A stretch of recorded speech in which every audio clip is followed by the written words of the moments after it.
기대해 오신 우리 성도님들 환영하고 축복합니다. 하나님 말씀의 은혜와 주의 놀라운 능력이 함께 하시기를 바랍니다. 오늘 본문은 사실 11절까지 말씀으로 준비했는데 준비하다 보니 말씀이 너무 긴 거예요. 그래서 오늘 성도님들 말씀 듣고 기도하시다가 집에 못 들어가실 수도 있겠다 싶어서 제가 임의로 7절까지만 끊었습니다. 다음에 이어서 말씀을 증거할 예정이니 양해해 주시기를 바랍니다. 자, 오늘 본문 3절과 4절 말씀을 우리 함께 다시 한번 읽어 보시겠습니다. 우리 3절은 제가, 4절은 여러분이 우리 말씀 생각하며 한번 읽어봅니다. 내가 너희를 생각할 때마다 나의 하나님께 감사하며.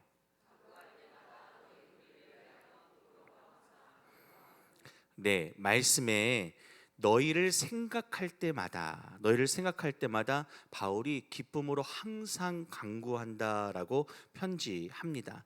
바울은 이 빌립보 교회 성도들을 위하여서 늘 간구하고 있었습니다. 늘 기도하고 있었다는 것이죠.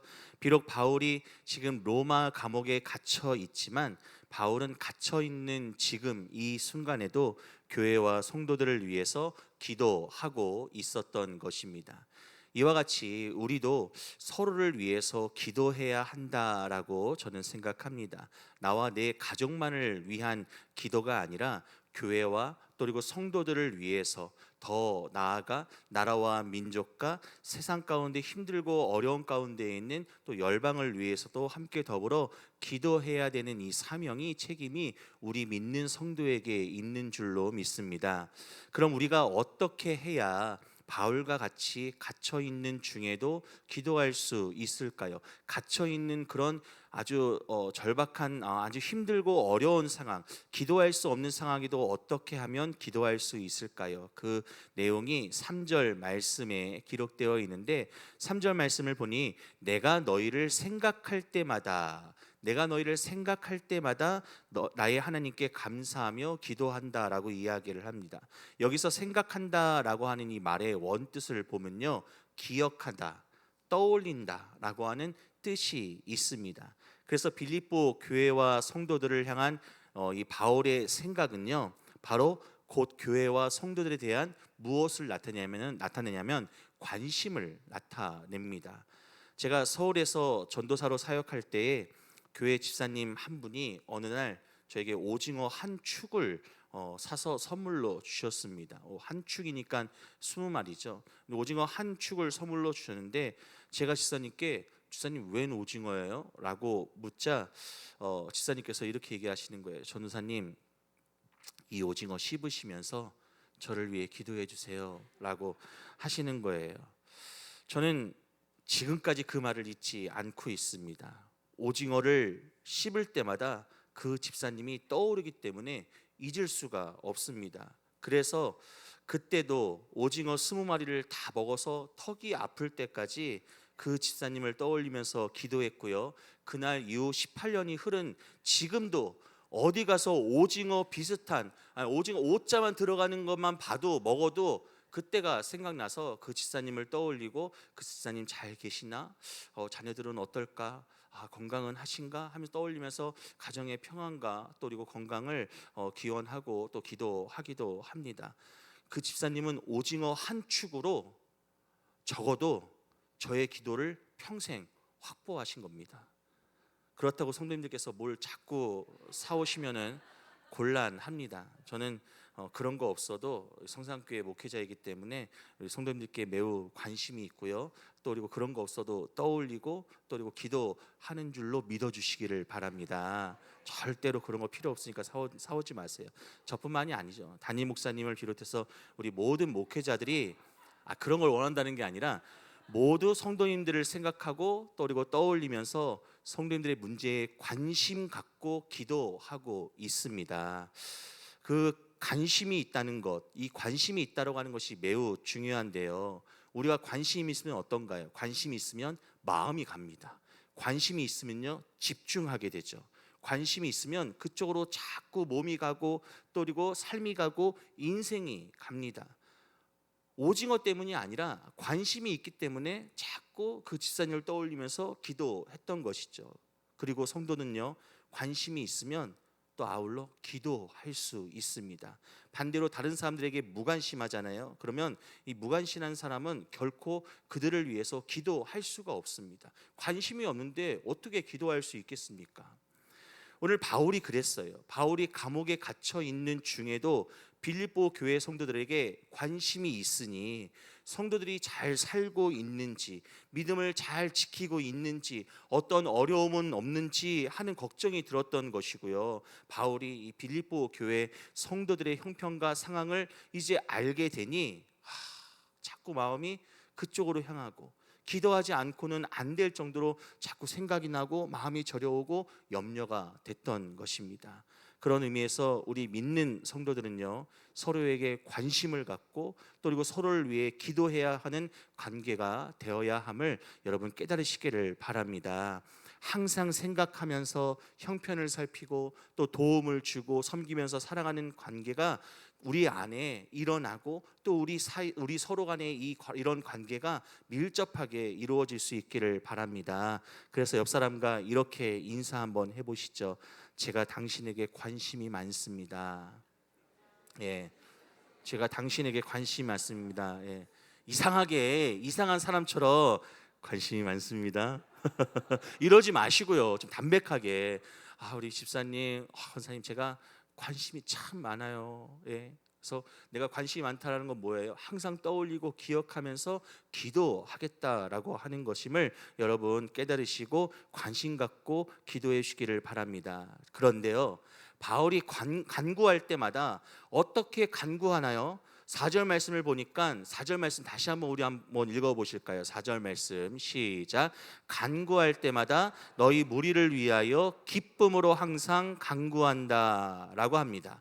바울이 빌립보 교회 성도들을 생각하며 기도하는데 왜 기쁨으로 간구했을까요? 그 이유가 5절 말씀에 나오죠. 5절 말씀도 함께 읽어보겠습니다. 시작.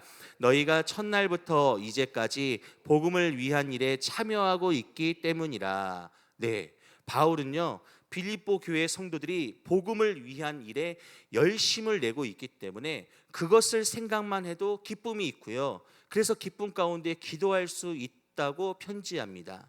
그럼 빌립보 교회는 복음을 위한 어떤 일에 참여하고 있었을까요? 어떤 일에 열심을 내고 있었던 것일까요? 목사님, 복음에 열심을 낸다라고 하는 거 뭐 전도하고 전파하고 사람들 만나고 예수 그리스도 증거하고 그런 거겠죠. 복음에 열심을 내는 게 뭐 다른 일이 있습니까? 좀 궁금하더라고요. 복음에 열심을 냈다고 할 때 도대체 무엇이었을까 궁금해서 조금 살펴봤습니다. 그러자 여러분, 지금은 개역 개정 성경에 나오지 않지만 예전 개역 한글 성경에는요, 이 본문을요 다르게 설명하고 있어요. 뭐라고 설명하고 있냐면요, 바로 복음을 위한 이 어떤 일에 참여하고 있다라는 것을 바로 복음 안에서 교제하고 있기 때문이다라고 번역을 했습니다. 개역 한글 성경에 예전에 복음 안에서 교제하고 있기 때문에 지금 바울이 빌립보 교회 성도들을 생각하면은 기쁨이 막 넘쳐서 기쁨으로 간구하고 생각한다라고 하는 거예요. 복음 전판, 복음을 위한 일에 헌신하고 힘을 썼다라고 하는 말씀인데 개역 한글 성경을 보니까 복음 안에서 교제했다라고 나오네요. 왜 이렇게 해석을 했냐면요, 헬라어 원어 성경을 보게 되면은 이 복음 안에서 교제했다라고 하는 중요한 단어 두 개 나오잖아요. 복음, 유앙겔리온, 그리고 교제, 코이노니아가 나옵니다. 그러니까 이 헬라 원어 성경을 보면은 복음 안에서 교제하고 있다라고 하는 말이 원래는 맞는 말이에요. 그런데 개역 개정 성경을 보면은 복음을 위한 일에 열심을 내는 그 말씀을 증거하고 있습니다. 복음을 위한 일에 열심으로 참여하고 있다라고 말을 하는데 이게 무슨 말인가? 왜 복음 안에서 교제한다라고 말을 하지 않고 복음 안에서 왜 참여하고 있다, 복음을 위한 일에 참여하고 있다라고 말했을까요? 그것은요, 여기서 단순히 교제라고 하는 뜻은요, 교제한다, 관계를 맺는다라고 하는 뜻만 갖고 있지 않습니다. 여기는요, 함께 나누고 공유하고 또 그리고 사귀고 동참한다라고 하는 이런 다양한 의미가 있습니다. 그래서 오늘 개역개정 성경에서 전체적인 문맥과 또 그리고 내용상 복음 안에서 교제한다라고 하는 어떤 제한적인 설명보다는 더 확장성을 가지고 조금 수정해서 뭐라고 설명합니까? 복음을 위한 일에 참여하고 있기 때문이다라고 바울이 이유를 밝히고 있는 것이에요. 조금 더 이 말씀을 설명드리면요, 당시 빌립보 교회 성도들은 먼저 예수 그리스도를 통해서 죄 때문에 원수된 하나님과의 관계를 회복했습니다. 그리고 하나님과의 관계를 회복하니까 어떻게 될까요? 더 나아가 하나님과 교제할 수 있게 되었죠. 하나님과 교제하니까 관계가 계속 온전히 회복되고요. 또 구원받은 성도들 사이에서도 사랑과 섬김, 나눔과 봉사, 이런 교제가 회복될 수 있었던 것입니다. 영적인 문제가 해결되고 풀리니 인간적인 관계에 있는 문제들도 아름답게 해결되고 결실을 맺게 되었던 것이죠. 하나님과의 관계가 회복되니 이 성도들 사이의 관계에도 정말 사랑과 또 기쁨과 나눔과 서로를 존중하고 그리고 온전한 교제가 넘쳐났던 것입니다. 결국 이것이 당시 빌립보 교회의 유앙겔리온, 좋은 소식, 복음이 되었고요. 이런 복음의 놀라운 역사 가운데 결국 빌립보 교회 성도들이 하나님의 능력을 통한 변화를 경험했던 것입니다. 바울은 이 사실을 떠올릴 때마다 기뻐할 수밖에 없었던 것이죠. 복음을 위한 일에 참여하고 있다. 너희가 복음을 위한 일에 참여하고 있으니 너희 안에서 회복된 그 놀라운 능력이 이 빌립보 교회를 넘어서 빌립보 지역과 더 세계 가운데 하나님의 복음의 놀라운 전파 사역이 이루어지고 있다라고 바울이 생각하면서 기뻐했던 것입니다. 이해가 되시나요? 예. 빌립보 교회 성도들 사이에 이런 교제와 복음의 역사가 계속해서 끊이지 않고 계속되기를 바라는 마음이 이 감옥에 갇혀 있는 바울에게 있었던 것이죠. 자, 그런 의미에서 우리 가운데에도 이 복음을 통한 활발한 교제와 또 사랑의 섬김이 가득하기를 바랍니다. 저는 우리가 화요일 저녁과 목요일 저녁에도 화목한 전도로 기간별로 모이는데 우리가 그냥 복음을 전하는 일을 위해서 모였다고 생각하지 마십시오. 기간에 특별하게 이 복음 전파하는 일이 교제의 시간. 저는 그래서 전도하고 모여서 식사하러 가신대요. 너무 부러운 거예요. 저도 좀 껴주시지. 저도 같이 좀 교제하면 참 좋을 텐데. 절대로 배가 고파서 그런 마음이 든 것이 아닙니다. 같이 함께 교제하고 싶었던 마음이 있었어요. 근데 안 껴주시더라고요. 근데 저는 그런 모습이 너무나 아름답고 좋아 보이더라고요. 낮에는요, 오늘도 죄송합니다. 오늘이 아니죠. 어제도요. 시험 기간이라 12시 넘었는데 막 집사님들이 모이시는 거예요. 왜요? 시험 끝나고 빨리 나오는 학생들한테 복음 전하려고. 근데 비가 막 쏟아지는 거예요. 신방이 있어서 나가는데 비가 막 쏟아지는 걸 보면서 아유 어떡하나. 나가서 전하게 복음 전하는 것이 간신 나는 것이 쉽지 않을 텐데 고생하시겠네라고 하는 걱정이 들었는데 전도하면서 찍으신 사진을 보니까 기쁨이 넘쳐요. 기쁨이 막 넘치는 게 아니라 제 눈에는요 약간 경쟁하는 듯한 느낌이 들었어요. 내가 더 예수님 사랑해. 내가 더 사랑하는 예수님 전할 거야. 저 친구 내가 꼭 예수님 전해서 구원하고 싶어라고 하는 이런 마음이 막 눈에 막 이글이글 타오르면서 막 경쟁하는 모습이 보이더라고요. 저는 그것 또한 복음 안에서 일어나는 교제, 선한 어떤 노력들, 경쟁이라고 생각이 됩니다. 그러니까 복음에 참여하는 어떤 이런 일들이 하나님께서 보시기에 기뻐하실 만한 일이고요. 또 그리고 이 기쁨이 가득하니 우리 안에 넘치는 이 기쁨이 그렇지 못한 자들에게도 선한 영향력으로 끼칠 줄로 믿습니다. 그런 소망으로 전도한 일에 오셨으면 좋겠어요. 단순히 전도만 한다라고 하는 마음이 아니라 전도하러 모여서 우리 함께 복음 안에서 교제한다. 함께 은혜를 나눈다. 함께 영적으로 살아 숨쉬는 생명력을 함께 공유한다라고 하는 이 복음 안에서의 교제가 넘치는 우리 성삼교회가 되기를 바랍니다. 정말 진짜 예수님 믿고 구원받기 전에는 전혀 상상할 수 없었던 그런 변화잖아요. 우리 안에 새로워짐이잖아요. 이런 것을 통하여서 저는 예배, 성경, 전도, 봉사, 이 헌신의 교제가 우리 가운데 가득할 줄로 믿습니다. 그리고 결국 이런 복음 안에서의 교제, 이 복음이 전파되는 이 촉진제 역할을 할 것이고요. 우리 성산교회로부터 복음이 폭발적으로 확산되어서 영혼이 돌아오고 이게 한 번 더 한다는 건 강조한다는 거죠. 센스가 있으십니다. 영혼이 돌아오고 교회가 부흥하고 하나님 나라가 확장될 줄로 믿습니다. 할렐루야. 이거 아시는 분은 아시는 거예요. 그렇죠? 전도 현장 나가시는 분은 다 알아요. 익숙한 말이죠.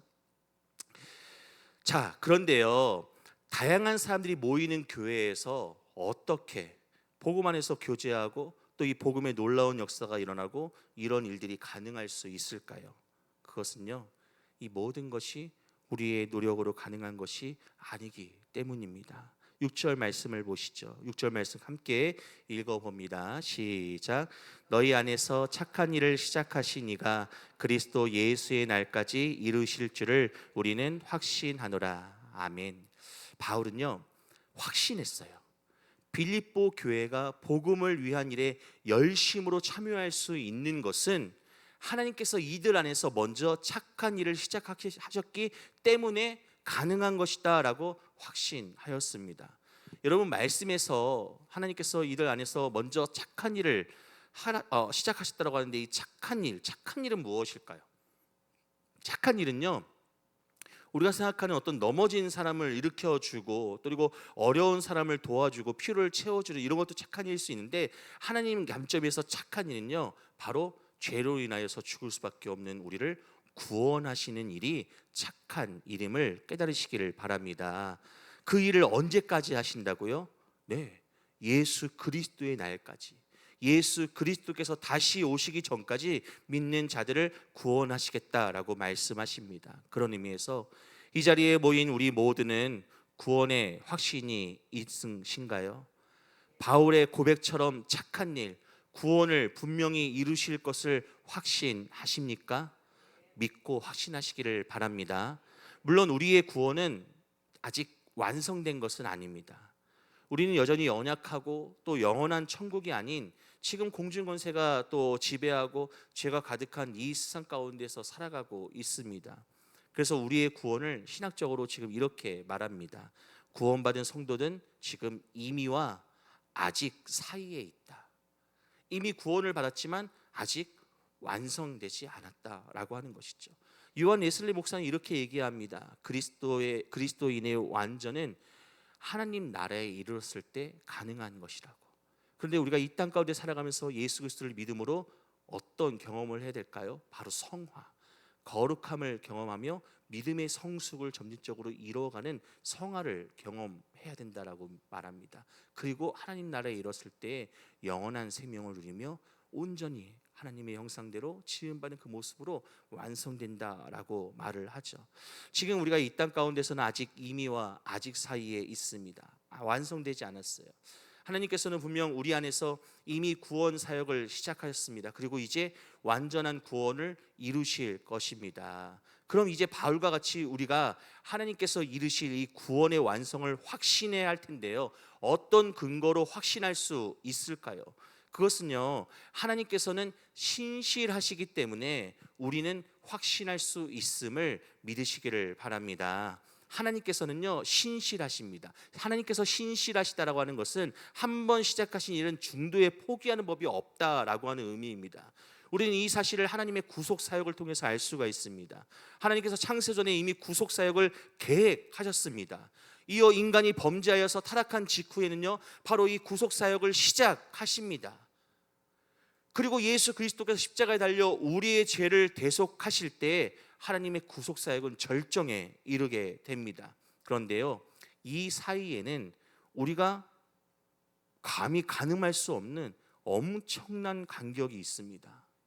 에덴 동산에서 아담과 하와가 범죄한 후에 그리스도 십자가 대속 사건을 예고하신 이후부터 수만 년이 흐른 뒤, 만약에 성경에 나오는 족보가 빠짐없이 중간에 생략이 없이 다 기록되었다고 만약에 가정하고 따져보면은 약 한 4,000년 정도의 시간이 계산이 되는데, 4,000년이 흐른 뒤에 하나님께서는 바로 이 간격을 뛰어넘어서 우리 안에서 착한 일을 시작하시고 또 우리 예수 그리스도를 통하여서 구원의 놀라운 일을 성취하셨다라고 하는 것입니다. 이게 얼마나 놀라운 일인가요? 그리고 오늘날 성령님을 통하여서 죄인으로 하여금 믿고 구원받을 수 있게 은혜를 베푸셨습니다. 그리고 우리는 그 은혜로 구원받았습니다. 그러므로 우리의 구원도 분명 반드시 완성될 것이고요, 이 사실에 근거하여서 바울과 같이 나는 확신하노라, 당당하게 선언하시기를 예수님의 이름으로 부탁드립니다. 우리가 예수 그리스도를 믿는 믿음 안에서 신실하신 하나님을 우리가 믿고 따르기에 절대로 하나님께서는 중도에 포기하지 않으시기에 분명히 때가 이름에 우리의 구원을 완성하실 것입니다. 그러니 우리는 그 하나님을 믿고 의지하며 당당하게 선포할 수 있습니다. 구원을 확신할 수 있는 것이죠. 바라기는 우리가 이 믿음과 확신 가운데서 예수님 다시 오실 그날까지 끝까지 믿음으로 인내하시면서 잘 지키시고요, 의심이 아닌 확신으로 하나님의 구원하심을 전파하는 믿는 성도가 되시기를 바랍니다. 자, 오늘의 하이라이트입니다. 오늘 말씀 제목이 내 마음에 너 있다. 내 마음에 너 있다. 왜 이렇게 말씀을 정했는지 7절 말씀을 함께 읽어 보시겠습니다. 7절 말씀 시작. 내가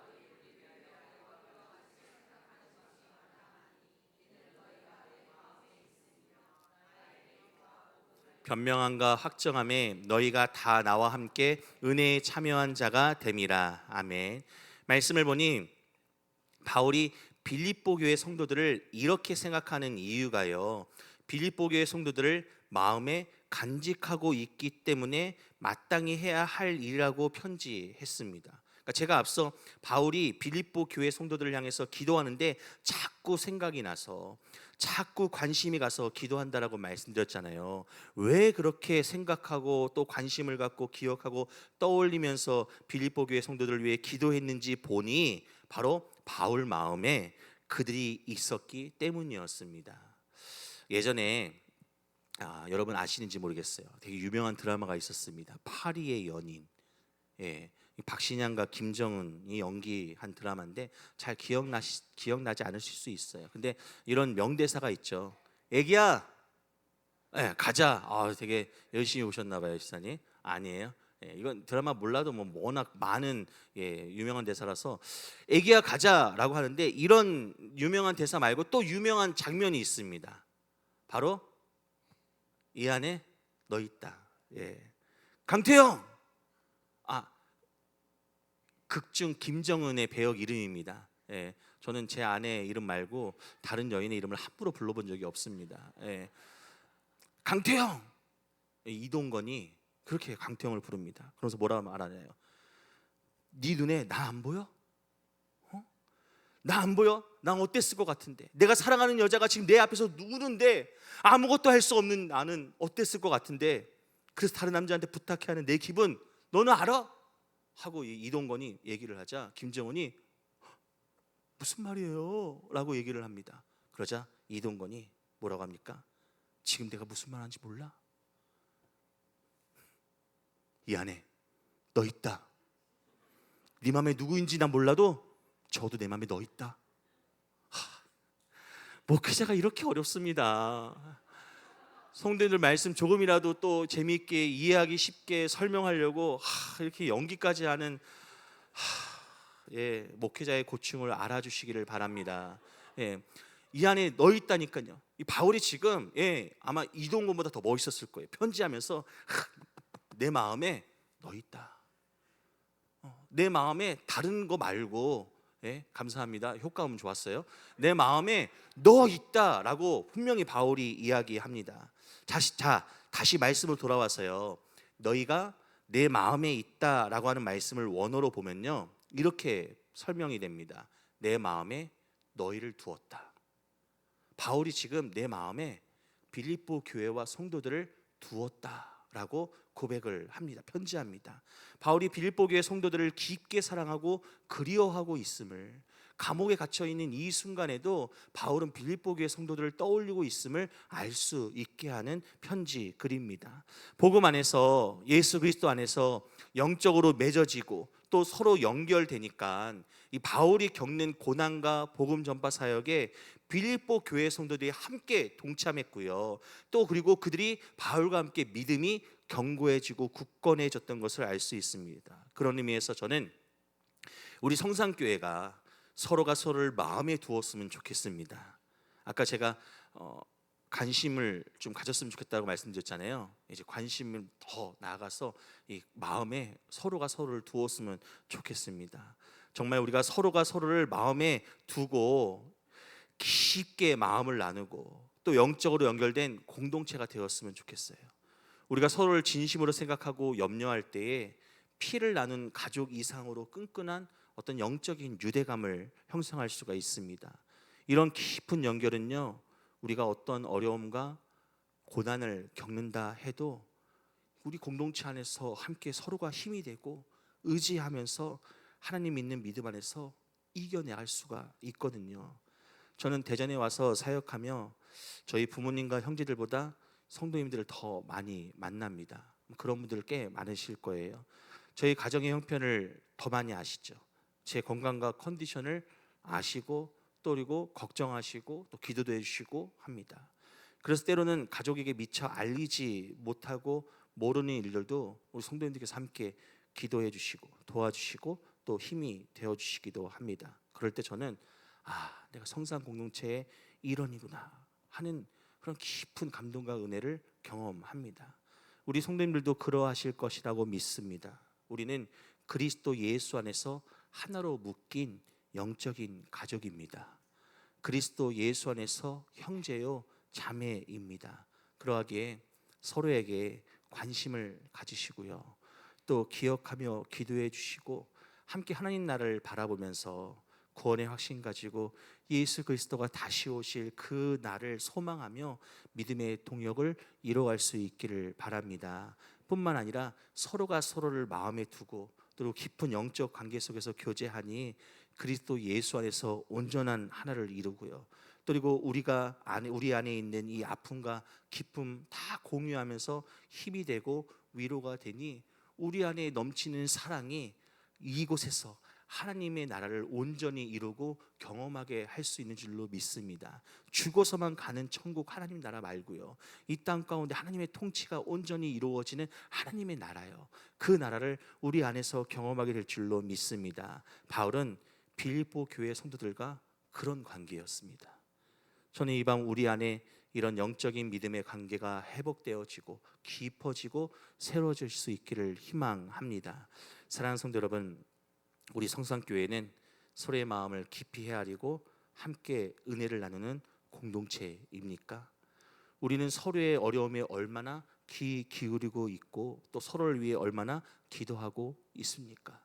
오늘 말씀을 통하여서 우리는 다시 한번 서로를 향한 우리의 어떤 마음을 돌아봐야 할 줄로 믿습니다. 형식적인 관계를 넘어서 진심으로 서로를 생각하고 어려움을 함께 나누며 복음 안에서 하나가 되어 함께 웃고 함께 눈물 흘릴 수 있는 그런 공동체를 만들어 가야 할 것입니다. 마음을 담아서 서로를 생각하는 이 따뜻한 말 한마디, 칭찬과 격려의 말 한마디, 이 말 한마디를 많이 해주시고요. 작은 도움의 손길 그리고 간절한 기도는 곧 우리 성산교회를 더욱 굳건하게 세우는 귀한 밑거름이 될 것입니다. 내 마음에 너 있다. 너 안에 내가 있지. 이런 마음으로 우리 모두 예수 그리스도 안에 그리고 우리 안에 예수 그리스도께서 계시니 주님의 사랑으로 하나 되어 격려하고 세워주고 기도하는 아름다운 성산교회를 이루어 나가는 우리 모두가 될 수 있기를 예수님의 이름으로 축복합니다.